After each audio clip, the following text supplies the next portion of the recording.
Bom, sou engenheira eletricista, formada na Bahia.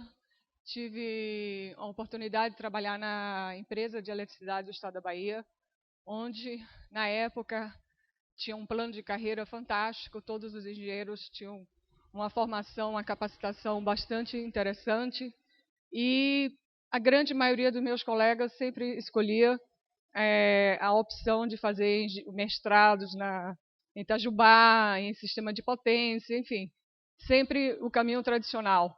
Eu, como na época tinha uma inquietude, assim como o meu colega também, o Ricardo, decidimos que não iríamos adotar o caminho conservador, tradicional da empresa e buscar novas alternativas tecnológicas, novas opções para especialização.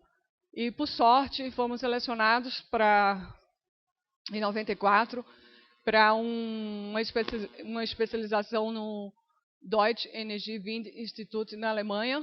O governo alemão, na época, já bastante interessado na tecnologia eólica, bastante interessado em disseminar a tecnologia eólica, escolheu o Brasil e alguns países mais para convidar, né, e treinar e capacitar nessa tecnologia. Na época, eu recebi várias perguntas. Por quê? Você tem certeza que você quer fazer fazer uma especialização dessa energia eólica? Por sorte, eu estava segura e tive o apoio da diretoria da empresa, que também, como eu já falei, investia, né, num plano de carreira, pensava no futuro. Mas aí eu tive que abrir mão da minha coordenação, tive que abrir mão do caminho tradicional, reduzir meu salário e disse, eu vou passar um ano, a ideia era passar um ano e meio, tive que voltar de uma forma, antecipei a volta por uma questão familiar, mas quando voltei, a empresa disse, agora você vai trabalhar nessa área e, claro, reduzindo o salário, porque você fez essa opção. Eu tive convicção e comecei a trabalhar na área e foi aí que começamos a implantar o Atlas Eólico do estado da Bahia. Na época, em 2000, tive uma grande oportunidade, fui convidada para trabalhar no Ministério de Minas e Energia, e em 2001 estava no Ministério quando houve a crise de energia. E nessa crise de energia, como toda crise, há oportunidades. E foi aí que eu tive a oportunidade, 7 anos depois, quer dizer, você realmente tem que insistir, perseverar, acreditar naquilo que você realmente pensa que é uma boa ideia. E foi nessa hora que eu tive a oportunidade de aproveitar todo o meu trabalho, conhecimento, e coordenar a área de energias renováveis. E foi durante a crise que o governo teve, com o apoio do Congresso, da sociedade, de todas as fontes que foram construídas, aprovar 2 leis, que era uma lei que incentivava a eficiência energética e a lei que incentivava a energia eólica, pequenas centrais hidrelétricas e biomassa, principalmente vindo do bagaço de cana-de-açúcar. Porém, como tudo inédito, é muito difícil alavancar, enfim, tem que ter uma dedicação, uma estrutura. O setor elétrico não tinha uma estrutura, estava nesse momento, paralelamente, estava havendo uma reestruturação do setor elétrico, e aí foi quando a então ministra Dilma assumiu o Ministério de Minas e Energia e reestruturou de fato o Ministério, capacitou, convidou pessoas a participar de sua equipe e, na época, me convidou para ser a diretora do Departamento de Desenvolvimento Energético, onde estaria a área de energias renováveis, eficiência energética e a área de sustentabilidade ambiental, que ninguém naquela época ainda falava, em 2003, 2004, mudança do clima no setor elétrico, isso era uma coisa assim, totalmente desconhecida, as pessoas não tinham essa ainda sensibilidade não sabiam da importância, embora o Brasil seja vanguarda, né? Abrigou nos anos 90 a Conferência do Clima, mas no setor elétrico era bastante convencional, formal, conservador, não se falava em sustentabilidade ambiental. E hoje eu estou na Iberdrola Renováveis, que é a empresa líder mundial na área de energia eólica. Então, como vocês devem conhecer, o vento, que é uma fonte de energia, nada mais é do que o deslocamento de uma massa de ar, em função das diferenças de pressão, temperatura, é aproveitado desde o ano 2800 a.C., através da vela, através da embarcação, da navegação.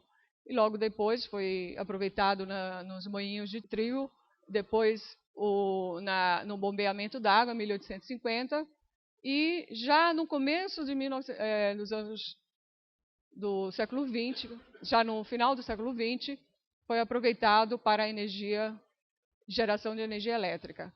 Aqui é o potencial do mundo, né? Hoje, segundo a Universidade de Stanford, nos Estados Unidos, o planeta tem 7 vezes mais potencial do que a demanda hoje consumida no mundo. Só para vocês terem uma ideia, nós consumimos de energia o equivalente a 12.000 Itaipus. E nós temos 7 vezes essa demanda em energia eólica. Com todo o amadurecimento tecnológico dos anos 85 para agora, certamente essa tecnologia se apresenta de forma madura, competitiva e confiável e acessível. Só para vocês terem uma ideia, hoje os aerogeradores têm 100 metros de altura, as pás dos diâmetros são maiores do que um Boeing, um Airbus 380, e já é bastante competitiva.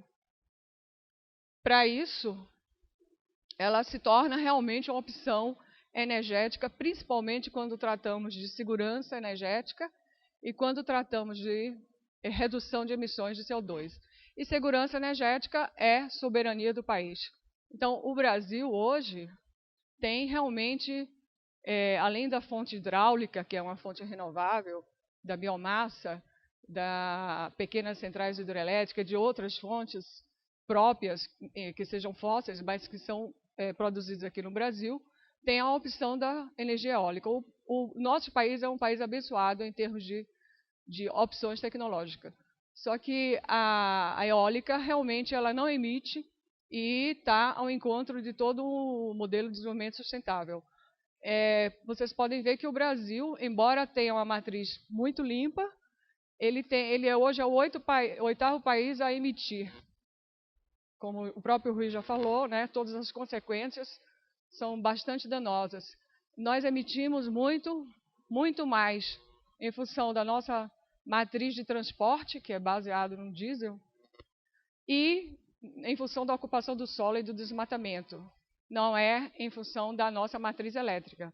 Mas se nós não nos preocuparmos com a nossa matriz elétrica, logo a matriz elétrica vai estar contribuindo, como contribui na China, nos Estados Unidos, que são países que adotaram a opção fóssil para o seu suprimento. Aqui é uma controvérsia, mas exatamente a China e os Estados Unidos são os países que mais investem também na tecnologia eólica, mas também a cada megawatt que coloca em energia eólica, coloca 10, 15 em carvão, em gás natural. Mas eles estão realmente investindo bastante nessa parte eólica. A Alemanha e a Dinamarca foram os países pioneiros. Espanha teve um boom muito grande e o nosso país está chegando lá, está começando. Eu diria que já conquistou bastante coisa, já temos 1.000 megawatts, menos de 5 anos não tínhamos nada, agora já temos 1.000 megawatts. Aqui a nossa matriz, como eu falei para vocês, é uma grande participação em hidroelétrica, pequena participação em gás, petróleo, carvão, nuclear PCH e biomassa e eólica. Eólica em 2003 não tinha nada, a partir de 2010 já tem 1% e já vai aumentar para 4, 5% daqui a 2 anos. Então, tudo isso foi um esforço de equipe, de pessoas que acreditavam nessa boa ideia e acreditavam na qualidade da fonte eólica, que no caso do Brasil tem especificidades como a complementaridade geográfica. O nosso país ele é rico em hidroelétrica no norte da Amazônia, ele é rico em biomassa no sudeste e centro-oeste, ele é rico em energia eólica no nordeste e no sul do país, aqui em Santa Catarina, por exemplo. Então, é muito interessante porque você tem uma complementaridade geográfica. Você tem reduções no investimento de grandes linhas, você tem principalmente redução no consumo de combustíveis fósseis, uma complementaridade energética, isso também é uma particularidade no Brasil. É muito interessante porque o período que venta mais é o período que chove menos. É o período que você precisa guardar água nos reservatórios. Então, isso faz com que haja, digamos, eu implementando usinas eólicas, parques eólicos, é como se eu estivesse construindo reservatórios virtuais. Eu não preciso mais construir aqueles grandes reservatórios de ar para grandes usinas. Então, a eólica tem um papel fantástico, exatamente em função desse regime hídrico versus o regime eólico no nosso país. A redução de emissões de gás de efeito estufa, já foi falado muito. Uma coisa que a Alemanha fez muito, Dinamarca, a Índia está fazendo agora, investindo bastante, a China, no desenvolvimento da indústria nacional. É uma indústria de mão de obra qualificada, de grande qualidade e que emprega muita gente, porque muitas coisas são feitas artesanalmente, principalmente a par.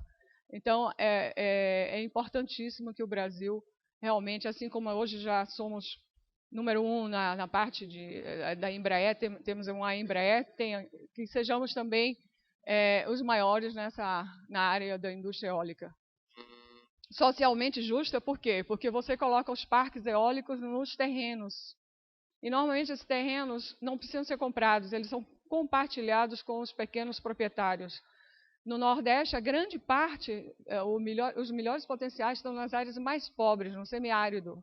Então, hoje está havendo uma revolução lá no semiárido, porque você arrenda seu terreno, você recebe um percentual do rendimento da geração, e o pequeno proprietário que não tinha praticamente renda, hoje tem uma renda vinda da geração eólica. Então, você compartilha o solo. Se você quiser continuar plantando, cultivando, tem a pecuária, ou seja, é uma geração bastante amigável. Então, tem um impacto social positivo muito grande. Uma rápida implantação, e o nosso país tem um potencial de 300 gigawatts. Só para vocês terem uma ideia, o México, que é um país que tem muito vento, tem um potencial de 40, 50 mil megawatts. E aí, com todo esse esforço, com a questão da crise, com a aprovação de uma lei no Congresso, não basta você ter uma boa ideia, você tem que executar essa boa ideia.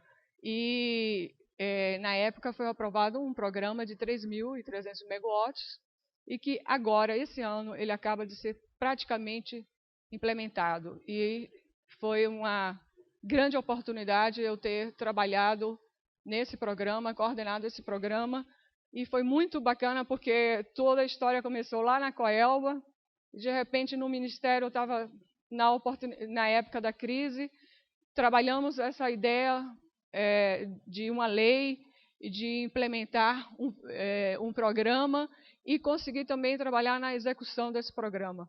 Então, claro que toda uma equipe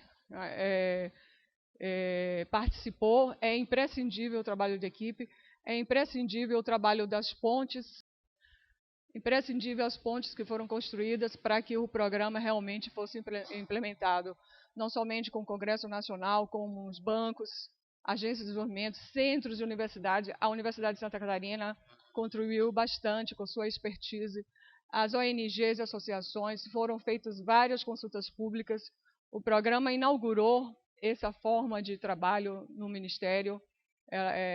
Foi a primeira consulta pública do Ministério. Muito diálogo com os governos estaduais e municipais, com vários ministérios que estavam afins, Eletrobras, ANEEL, enfim. Realmente foi uma conquista de todos e principalmente da sociedade. Aqui, eu acho que vai ser o grande mérito do programa, que é instaurar um círculo virtuoso entre geração de energia renovável, desenvolvimento industrial e conhecimento. Hoje o Brasil, quando eu me formei, não tinha engenheiro especializado, a não ser em linha de transmissão e de grandes hidrelétricas, enfim, sempre as mesmas alternativas.